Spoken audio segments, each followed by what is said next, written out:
Okay, the recording has begun. Thank you, Christian. Good afternoon, everyone. This is Dana Shepard, Director of Risk Finance and Senior Insurance Advisor. I'd like to welcome you to the meeting of the District of Columbia Financial Services Regulatory Sandbox and Innovation Council. It is Thursday, June 11th at 4:06 p.m. and we are holding this meeting virtually. Mr. Washington, I guess we have enough people to take the roll call. Yes, we do. All right. Shahar Abrams. Here. Okay. Omar Alalami. Omar Alalami. Julian Alcazar. Julian Alcazar. Marquis Allen. Present. Salman Benai. Salman Benai. Elizabeth Ergubian. Present. Jigar Gandhi. Jigar Gandhi. Thomas Hampton. Present. I'm here. Renee Johnson. Renee Johnson. Laura Kaplan. Here. Hi. Drew Maloney. Present. Casey Malden. Present. Treasure McLean. Here. Erica Miles. Present. Lindsay Parker. Lindsay Parker. Courtney Robinson. Courtney Robinson. Joshua Rosenthal. Joshua Rosenthal. Joseph Vardner. Joseph Vardner. Dana Shepard. Present. Let's see, I'll go back. I see Julian just logged on, I think. Julian, okay, so we were just doing the roll call, so we'll mark you as present as well. And Mr. Chairman, you have a quorum. Thank you, Mr. Washington. Before we get started, I just want to make a couple of announcements. Commissioner Woods, I believe, will be joining us shortly. I think she had another join, but she plans to join us as soon as she can. But in the meantime, we will proceed with the meeting. Also want to let you know that we have been joined today by our new Deputy Commissioner for Market Operations, Mr. Flavian Marwar.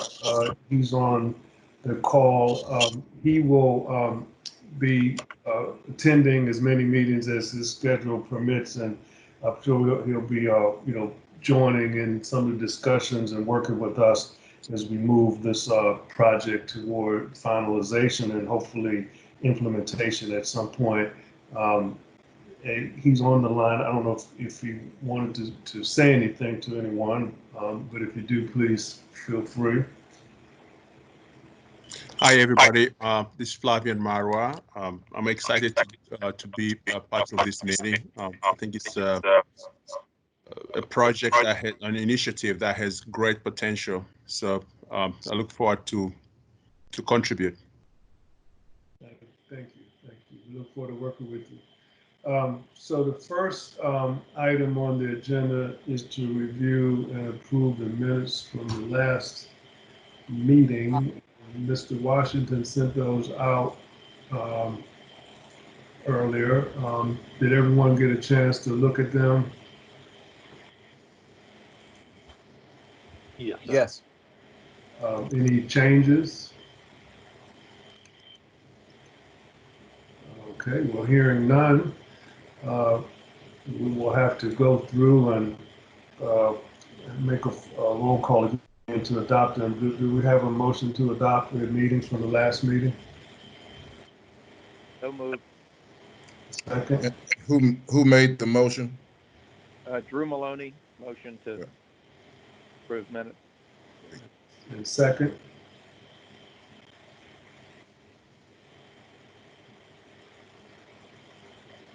Erica Miles, second. okay, thank you, Mr. Washington. Okay. Before I go through the roll call on the approval and minutes vote, just to expedite things, any other members of DISB staff, could you identify yourself? We know Flavian's on and Mike McManus checked in. Any other DISB staff members? Yes, Maureen Murat. Thanks, Maureen. Bedford Collins. Thank you, Thetford. Any others? Okay. And any members of the public? Any members of the general public on the call? If you could identify yourself and give me your affiliation. Yolanda Barlow, Pure First, Blue Cross Blue Shield. Okay. Thank you. Kristen, this is Tony Miles. I was muted before. I'm on. Oh, okay. Very good. Thank you, Tony. Any other members of the public? Okay.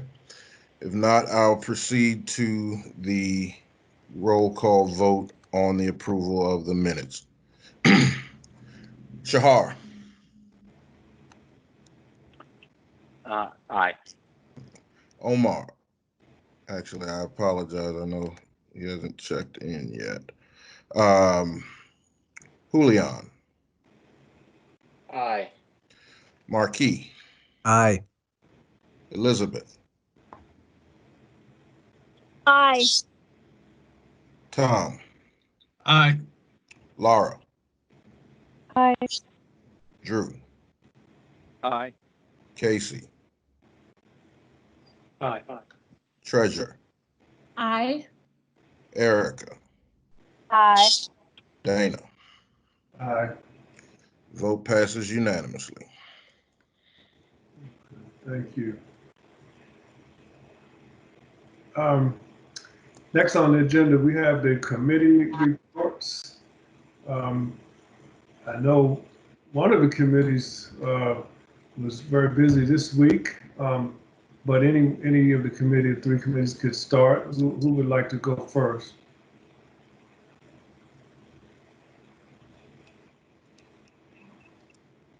No, all volunteer at once, right? I don't mind going first. This is Marquis on behalf of the Sandbox Structure Committee. Yeah, we've had some traction and made some good strides with some of our research. We convened on our regularly scheduled committee conference call on May the 29th. Our next scheduled committee conference call is Friday, June 19th. And of course, anybody that is part of the council is welcome to attend and listen in and give feedback. Just use our bridge line. We're continuing to research Sandbox vendors, Sandbox participants. These are ongoing tasks that we've been engaging in for the past several weeks. We did get the opportunity to meet with the Director of Infrastructure from Octo to discuss potential tech resources from the district that we could use to build the Sandbox environment.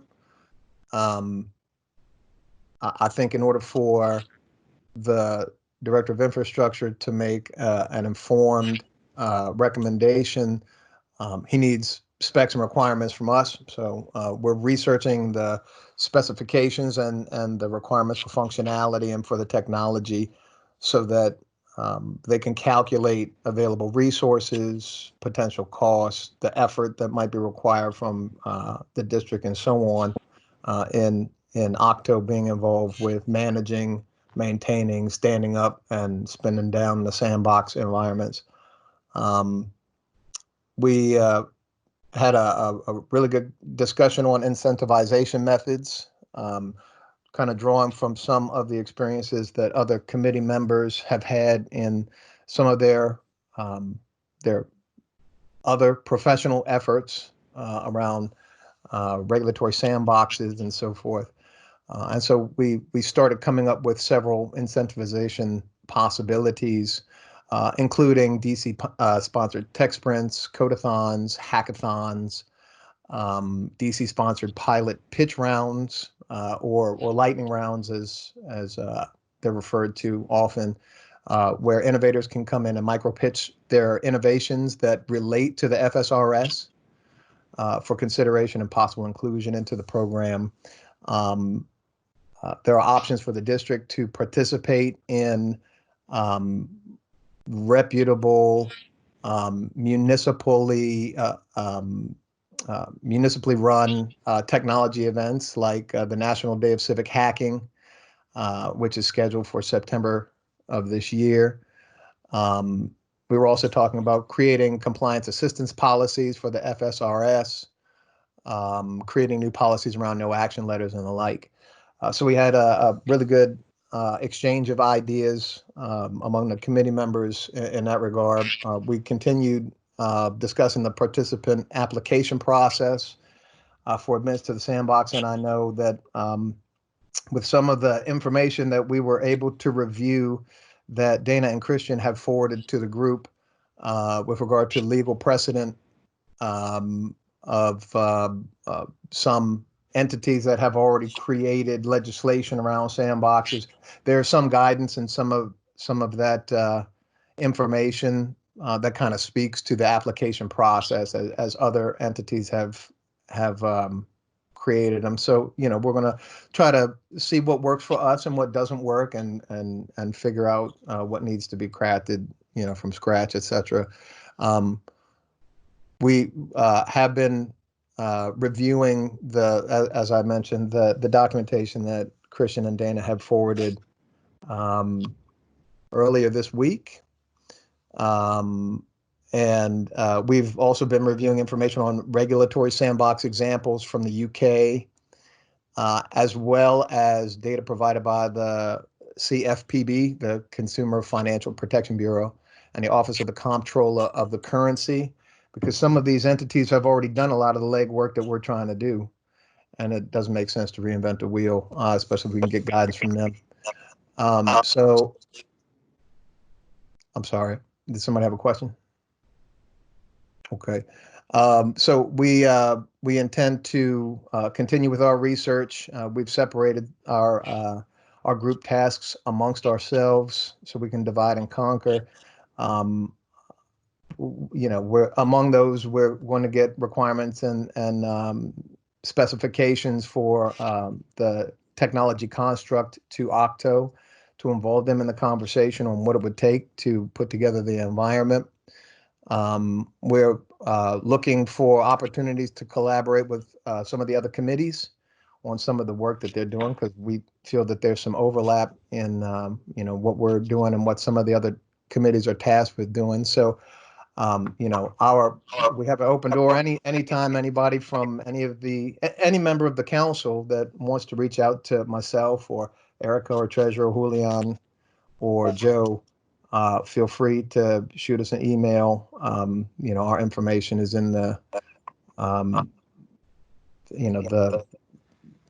references that we had circulated, when we started the committees. And I think those are the major points that we have been touching on.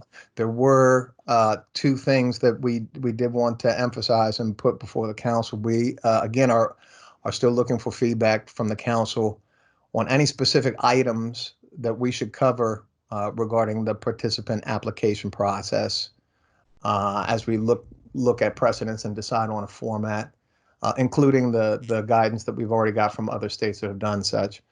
But also we wanted to verify, we want to get guidance from the ISB leadership about our committees, or all of the committee's submissions of information for the mayoral report. And we seem to remember that this was mentioned at some point in one of our previous meetings, but we wanted to make sure how we should supply or provide our information Do we need to come up with a narrative and write a section of the report and then submit it? Is it better for us? Is the intention for us to provide data and context to perhaps the ISB staff, and they could craft the report as it goes to the mayor, or basically what's the plan? What do you need? How do you need us to provide the data that we are that we're aggregating and analyzing? That's all we have. Thank you, Marquis. Appreciate all your hard work. If you need any more assistance with Octo, please don't hesitate to reach out to us. We'll try to do the best we can to get you to the right people so that you can get the information you need. Before I've addressed Marquis' point about the report, does anybody have any questions or comments about the structure committee's report?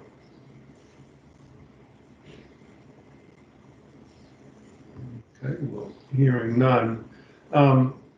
Christian and I have been talking a little about the final report and what that would look like, as well as the process. I think ideally we would get a report, and we don't envision this final report being extremely or overly elaborate. I think we need to provide some background, describe the work of the council, and then I don't know, want to presume, but make a recommendation either way. And if the recommendation is to proceed with setting up a sandbox, what that sort of the high points of what that would look like in terms of legal structure, the technology component, consumer protections and things like that. And then I think the plan is to attach draft legislation to the report, and that would essentially be it. I think that we envision the council, assuming that their recommendation is to go forward, that the council would remain in place and continue to work to implement it. So does that sound like a reasonable plan or a reasonable approach?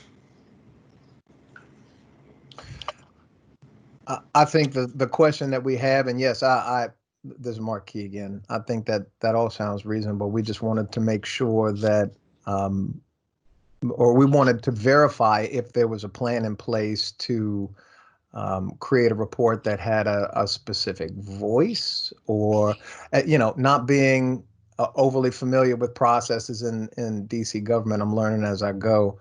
I don't know if, the reports have to be, created in a certain way, put in a certain, that type of thing. And so that was a question among us when we had our committee meeting.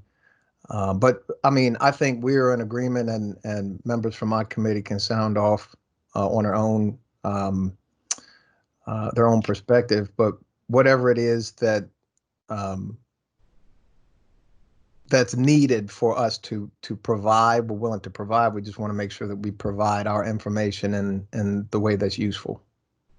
I think at this point, there is no official format. I mean, I think the important thing, the goal will be to get the pertinent information before the decision makers.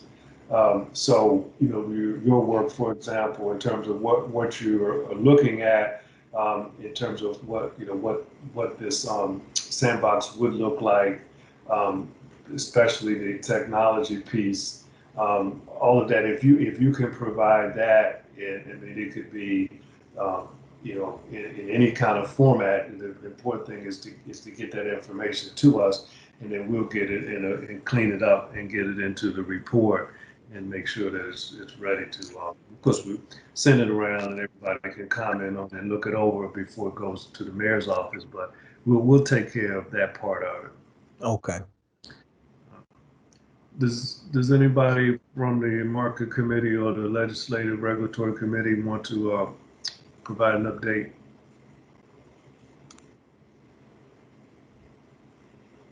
Okay.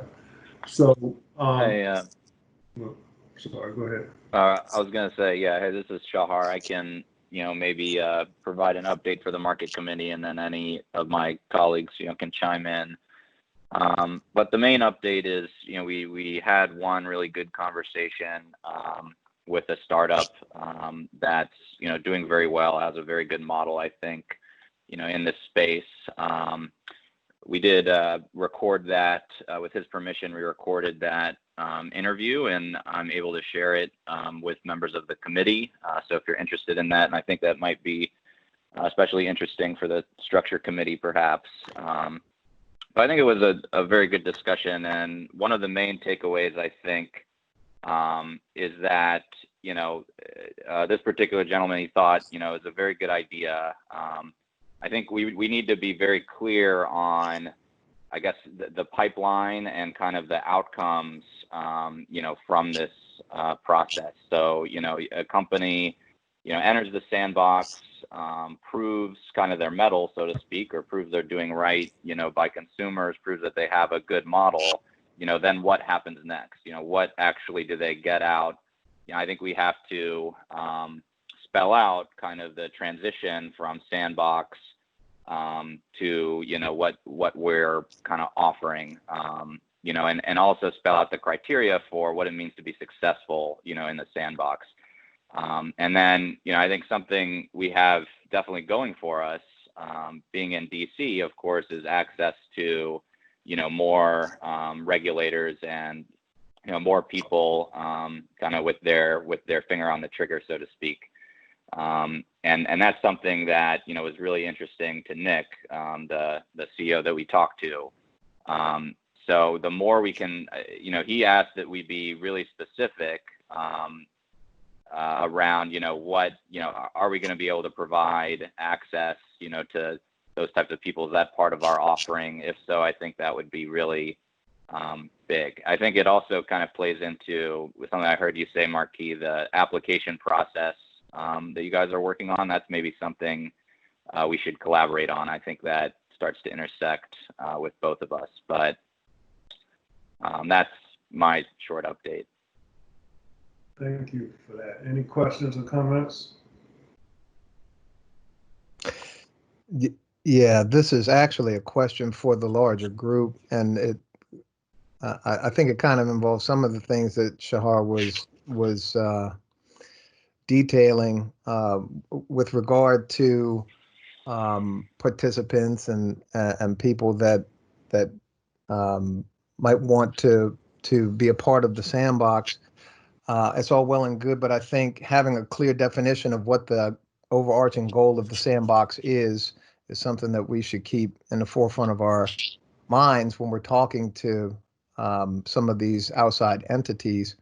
I know with the structure committee, we were surmising that the big goals for the sandbox, for the sandbox in general, is definitely to encourage and to spur innovation, but also to attract innovators to come and take up residence in DC. We also think that one of the goals is to grow the job market in these tech innovations, in addition to coming up with cool services that we can offer to residents and businesses in DC. If we're having conversations with vendors and keeping, and at least, and I speak for myself, if I'm having a conversation with a vendor and I keep those things in mind, that if we were to include vendor X in participating in the sandbox, how do they grow DC's economy? How do they bring jobs to DC? How do are they willing to maybe be a business resident in DC, et cetera? And I think I'm asking this to the group because I want to make sure that I'm not off base with some of the intentions of the sandbox. so that when we're vetting out some of these potential participants, we're actually looking to the right people. There are so many people out there that have mature blockchain-centric solutions that might not have an interest in doing any of that stuff, but they just want to sell their thing. And that's great. But I think if we have specific goals around job creation, spurring innovation for DC, and et cetera, that those considerations should be taken into account when we actually, start talking to people. And I kind of wanted everybody's perspective on that. Anybody else have any comments? I think So, it's excellent points. yes, I agree with that. My 2 cents is, I mean, I think that makes total sense from our perspective, but I think what we really need to fine tune is kind of what I was saying before, the value proposition to the startups. So, of course they want to create jobs, they want to help, the DC community. That's great, but I think that alone is not enough. We have to, create, we have to communicate to them, how, this is going to help them fulfill their mission statement in DC. So that's what I was saying. There has to be like this pipeline for, yes, you've gone to the Sandbox, you've checked our boxes of what you said, Marquise, and then I think we have to have that clear as possible value proposition for them. And then that's, at the end of the day, how we really attract participants from the market to come here. Marquise, this is Tom Hampton. I agree 100% with what you're saying. I think the department has worked on a process with chapters that have the same kind of, I'd say almost, if we can follow that same kind of growth process. In essence, we tell companies, if you want to come in do business in a district, you have to have an office in the district or have meetings in the district or hire district employees. But I think the bigger issue too is we need to have innovators understand what rules we're going to be silent on relative to financial services regulation too. Because I think a lot of these guys are doing business out here, and there's some impediments in the current regulatory infrastructure that's causing them some problems. So when we go out and promote this and market this, we need to focus on saying that, yeah, you have a great idea, and these are some of the regulatory impediments that we're going to relax in this environment. And so I think that's pretty much the sell, but I agree 100% that, it has to be a benefit to District of Columbia and District of Columbia residents. No. Anyone else? So let me say, I think to Marquis' point, I think I agree that we should certainly look to be clear about what the goals are from the government's side. I think I would ask that, I don't know if it looks like it would seem to cross a little bit between the structure and the market committee, but I asked you guys to talk among yourselves and decide, who or both committees, if you could draft a document that set forth the goals in terms of job creation, and we talked last time, maybe we could drill down into unbanked and underbanked, and what problems are we trying to solve, what sort of at a high level, what consumer protections we would like to have in place, so that we're all in agreement on what we think, what kind of businesses we would like to attract, or at least what sort of basic requirements those businesses would have to meet in order to be eligible for the Sandbox, so that when we go out and communicate, we're all on the same page, so that we don't waste time with someone who just wants to come in and make money. Nothing wrong with that, but they aren't willing to meet the other objectives. Mm-hmm. So I would just ask if the Structure and Market Committee could talk about drafting such a document, so that the whole council could take a look at it, and we can make sure that we're all on the same page going forward. Does that sound like a plan? This is Omar on the market committee. Christian, I dialed in late, but in response to that, I also like Marquise's recommendation on having some value to DC, but to Shahar's point is what value we're providing back. So if we're talking about insurance, banking, or let's say money transmission, which require licenses, then are we giving them kind of a relief period, or what value are we giving them, or what path are we giving them to that licensing? For fintech companies that are merely tech companies or merely don't need a license, requiring them to register in the district or be located here might provide less value to them. And while I agree with Marquise's recommendation, I would also suggest that we give them some other incentive, and non-financial. I'm not saying financial incentive, but some other incentive to participate, because it's harder. It costs them money for us to ask them for to be compliant, but also provide some economic empowerment solutions, but then not give them as much value out of it.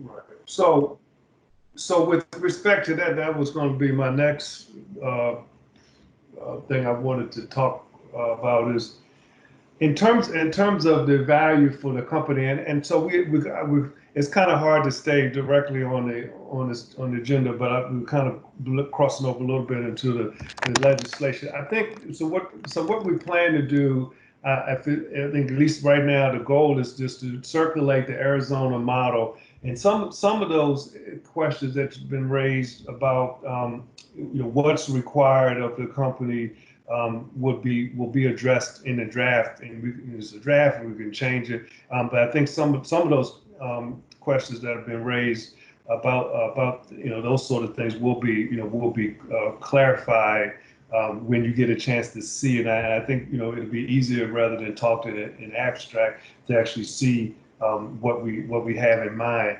But in terms of the specifics for a particular company, you will see in the Arizona model, one of the things the company would have to do, and again, I think it's important, and you can let me know if you disagree, that I think the district has to first say this is the expectation at a very high level of what you would have to do to participate in the sandbox. And then as part of the sandbox application, the company would talk about how it addresses those requirements, what type of innovation and things that it wants to do, what kind of consumer protections they will have in place. There's a period, I think, I looked at several of the laws, I think it's usually about 2 years, and you can get an extension if you're successful. And again, we have to define what it means for the company to be successful. If you graduate, as part of the application, the business would indicate to the department at the time of application that if we do what we say we're going to do, and we are able to graduate from the sandbox, this is what we want from the district government going forward, and that will allow us to determine on the front end whether or not that ask is something that we could do, because I think every company is going to have a particular ask at the end, and so telling them without knowing what exactly they want in terms of incentives, whether they have to get a license or not have to get a license, whether they have to meet the same capital requirements or a different requirement, the consumer protection, maybe they want a permanent waiver from certain consumer protections.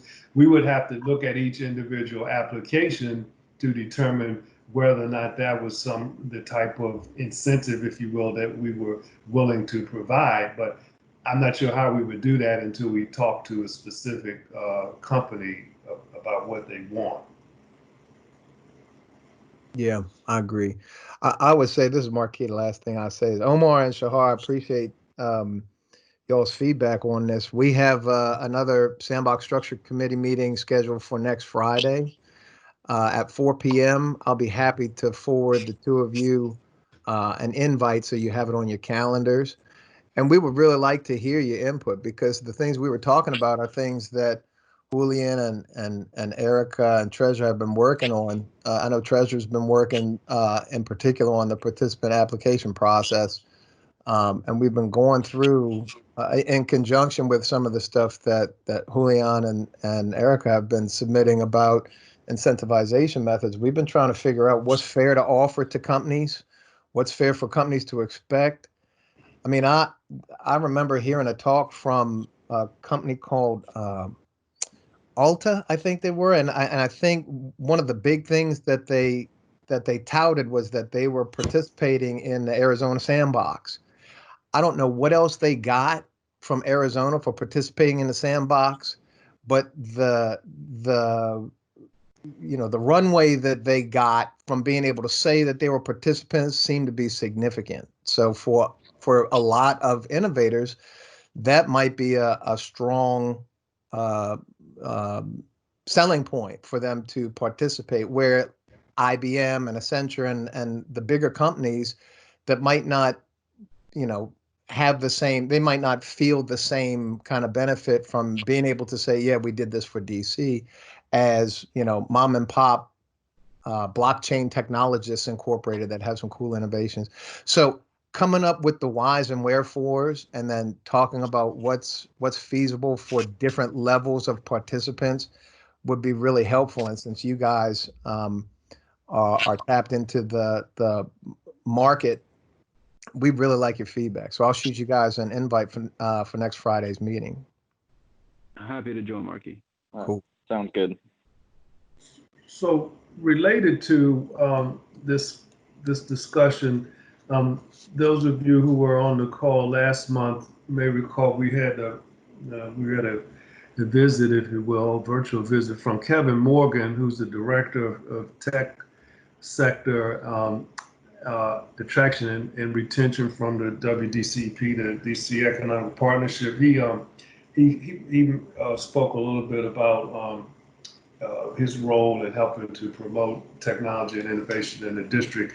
And after the meeting, he contacted me, and he said he had actually spoken to a couple of, I think he said several fintech executives who were interested in learning more about the council and the Sandbox. And so he offered to connect the council with them, and I'm not sure, I mean, he didn't really provide any specifics other than that, so I'm not sure if there's a particular committee that we could connect the committee to Kevin, and then, they can sort of, meet with the executives and see what they want, what they're interested in, whether we want to invite one or more of them to the next call. What would be the preference for the group? I think our committee, the market committee, could take that on. Okay, so we'll connect you with Kevin, and if you could schedule calls at your convenience and just let us know. I mean, we I hate to say this, but this is the tough part of our part of the job. I mean, we don't want to waste time. I think we're right to focus on what our expectations are as the government, at least the government people on the call, and then what industry wants, and be clear about that so that we're all on the same page and we don't create false expectations and we don't make promises that we can't keep. So I think the council certainly can do its part to set forth a sort of an outline or guidelines on what's acceptable and what's not acceptable. The difficult part, the unfortunate part, is that those of you who've been around the DC government, that if this is likely to require legislative changes, and anything that we would do and send over up to the mayor once it gets to the council, there's no telling what will happen through the legislative process. And so we have to, again, as part of our messaging and managing expectations, we have to take that into consideration when we're talking to executives about what we can do and what we ultimately will be able to do. We won't be able to say for sure until we get through the legislative process, but we definitely should make an effort to be clear about that.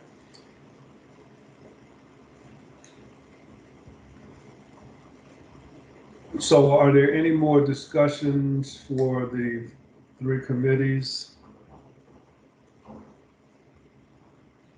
Okay, so moving to the next topic on the agenda, the legislation, as I said a few minutes ago, Christian and I, we think it probably will be easier to certainly be helpful to move the process along if we take one of the models. We have a preference for the Arizona model. If others have a different preference, please let us know.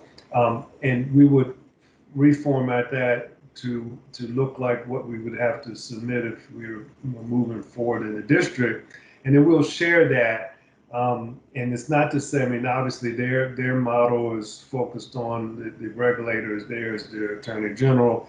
Obviously that won't be the case here. But it was, I think, Marquis, you mentioned looking at the UK and other jurisdictions. So it's just a draft. It's a starting point. You could feel free to redline it and send back your comments so the group can discuss them. But I think a lot of the questions about application and duration and what gets waived and what happens once you graduate from Sandbox will be answered in the legislation. So is anybody opposed to starting with the Arizona model?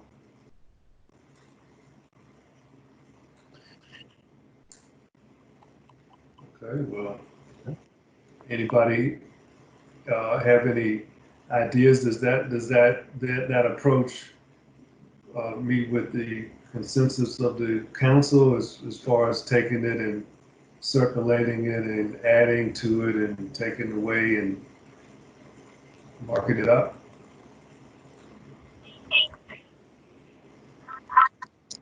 This is Marquis. Yeah, I mean, at the risk of being the only cat that's talking at this meeting, I think the Arizona legislation is really comprehensive, and it's one of the more successful examples that we see of a regulatory and financial services sandbox being deployed. So I think that's a good place to start. I know that we were talking in particular about the Arizona legislation on our last meeting. So yeah, I think that's a good place to start. If anybody else has any input. This is Elizabeth Ragubian. I agree. I'd like to take a look at it and use that as a basis framework to kind of play off of. Especially like said earlier, it's more successful. And I think if we have something to kind of work from, it'll be a little easier to develop our own sandbox. I'm right there with you, brother. Marquis, I'm right there with you. I think it's an excellent idea. Let's use it, let's build on it, and let's go from there. Yeah, Julian and I had conversations about this. I mean, it's a lot easier than reinventing the wheel, especially because we're on a time crunch. We only have a couple of months to put together our findings. I mean, I agree Erica Mono. with you. I'm sorry. Not to mean to interrupt you, Erica, go ahead. I was just saying that I agree also. I support that idea as well. Sounds great. So we will get that out shortly. One thing, sort of a process. Before you move to the next topic, can I add just one comment to that, please? Sure. This is Erica Miles. I just wanted to say that it is a great idea to follow Arizona, but I also want to note that they've made some updates since they first started. They kind of had some lessons learned, and there's been some changes to their program. So just as we look at that, not just look at the initial legislation, but the other any other policy changes that they have implemented, even if they didn't change the legislation. Thank you. It's a very good point. So we'll take all that into account. I was going to say that those of you who may be familiar with the district's processes, the legislation provides sort of the backbone, the skeleton, if you will, for whatever the policymakers are going to accomplish. But a lot of the detail gets sorted out in rules or regulations, and so we will also take a look to see if we can find any rules, regs, guidelines, policy statements, so that we're all looking at everything and not just one piece of, like, for applications. So in the Arizona law, our laws, you'll see every company that wants a license has to submit an application. So, okay, cool, but you don't know what has to be submitted until you see the regulations. And so, again, going back to what our requirements are of business, so they know what they're getting into. If we say we want an application, we should do our best to let them know the details of what the application process will look like, how long will it take, what that, all of that. So again, dealing with companies and applications as part of my day job, it's always better, I think, to be very clear about what is required, so people know what they're getting into up front. So we'll definitely make sure that we get all the latest information and circulate that quickly, so that the groups can start sort of making edits, as well as continuing their work sort of with the Arizona model in mind.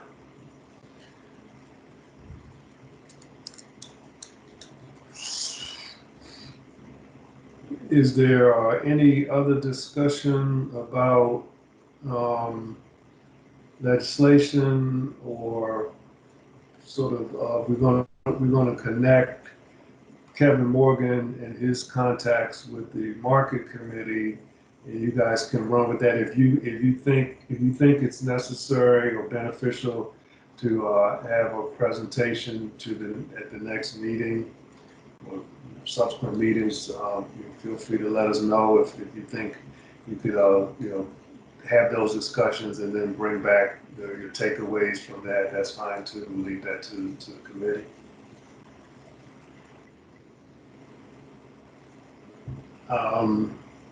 If no one has anything else, there's one last item on the agenda I skipped over. Is the schedule for future meetings. Christian circulated that as well. Did everyone get a copy of that? Yes. Okay. So I know everyone is summertime now, almost officially, and so it's hard, to get everybody, but this is what we propose. Basically, it's once a month, except for September. We had two meetings scheduled there. Does anybody have any comments or questions about the proposed schedule? And just as you all probably saw, it's keeping consistent with the second Thursday of the month. That's kind of where things have come down. So that's why those dates line up as they do, at least until the second September meeting.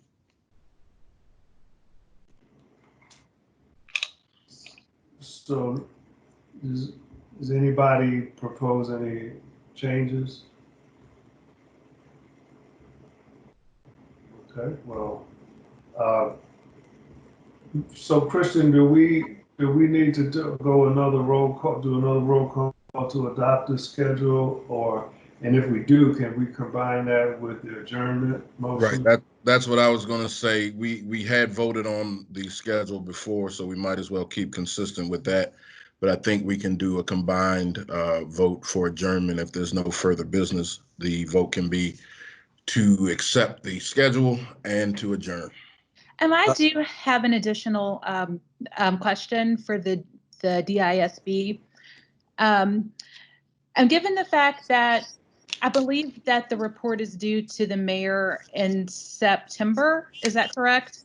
So we need to, one of the things that we need to do on our end is we need to get a revised order to the mayor to move or ask to move the date from June 30 to September 30. So it has not, so the long and short of it, it has not been officially been approved, but obviously we won't have a report for the mayor in 2 weeks. So we're working on that.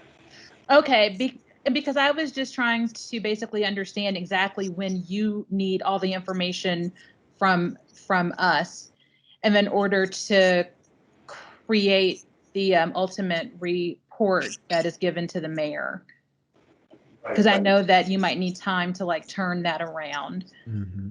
That's actually great that you brought that up. So, I mean, in the perfect world, I mean, I think the way we've been thinking about it is starting at the end, maybe the 24th, and then working our way back in terms of the final draft, first, second, third draft.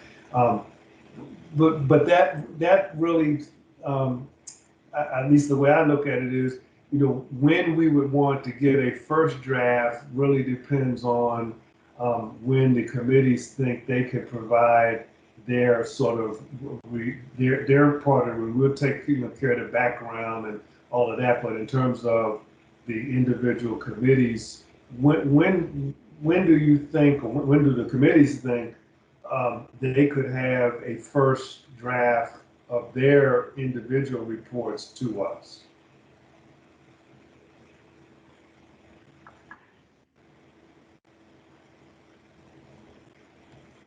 So is the August 13th meeting too aggressive? And I think that we could certainly aim for that. That could be a possibility. And I don't know everybody's summer schedule, and I'm sure that it's had an impact due to COVID, but that's about 2 months. So I think that would give us time potentially, but I wouldn't want to speak for everyone. Anybody else? Perhaps this should be an action item for which we can get, like each committee can give an answer by next meet or during the next meeting or by the next meeting. Well, if we wait to the next meeting, then we lose a month. So is that, I mean, that's fine if that's what the group wants to do. We could think about it and give us information before the next meeting. Yeah, that works. Maybe in a week or two, but let's say, why don't we say not longer than 2 weeks, and you could just you can email, your the committee suggested to Christian, and Christian can circulate it to everyone else. So that would be June, I guess, 5th. if everybody could. If the committees could say when they think they would have their part of this report done, by then, that'd be great. Someone I seem to recall in maybe one of the earlier meetings had taken a look at sort of what other reports look like. Am I remembering that correctly? This is Mark Key with the Sandbox Structure Committee. Yeah, we have members that have worked on other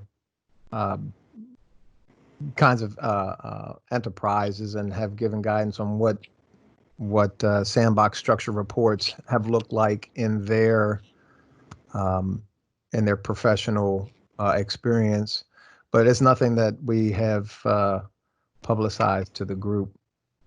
So could you could you send one or two reports to us, and we could sort of outline, like a table of contents or whatever we want to call it, sort of put that in some type of format, and then send that around, and again let the group review it and see if that's the format we want to use, and then people can kind of plug in to their various sections of the report.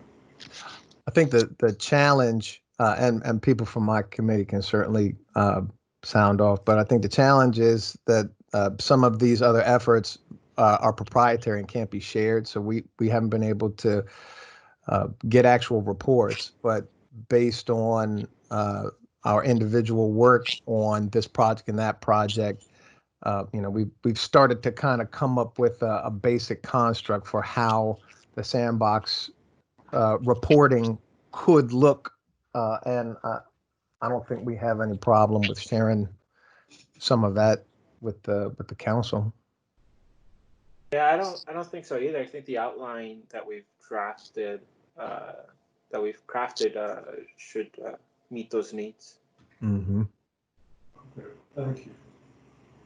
Okay, well, so we're going to get an idea by the 25th of June in terms of when the committees could submit their portions of their report, and hopefully, at least tentatively, we'll set a goal of trying to get a first, try to get everybody's submission, hopefully no later than mid-August. But anyway, we'll see what the committees come up with. Because I think once we start drafting it, there'll be a lot of opportunities, a lot of people editing and things. So we'll need a few weeks to put it in good shape. So is there any more discussion on anything that we've covered or not covered today? All right, well, thank everyone for all of their hard work and their efforts.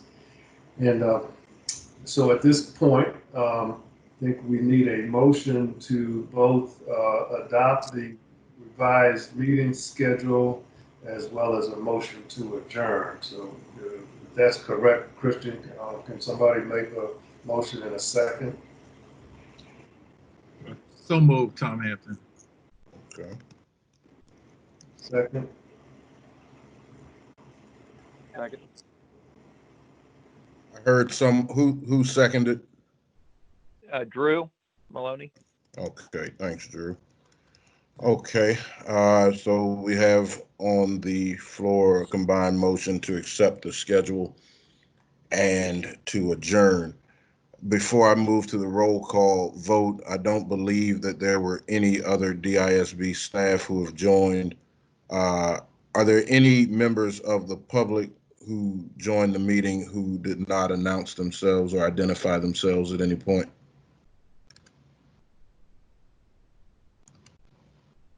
Okay. Hearing none, I'll proceed to the roll call vote. And right before that, I know Omar joined us. I see Joe. Are there any other council members who came on and did not identify themselves? Okay.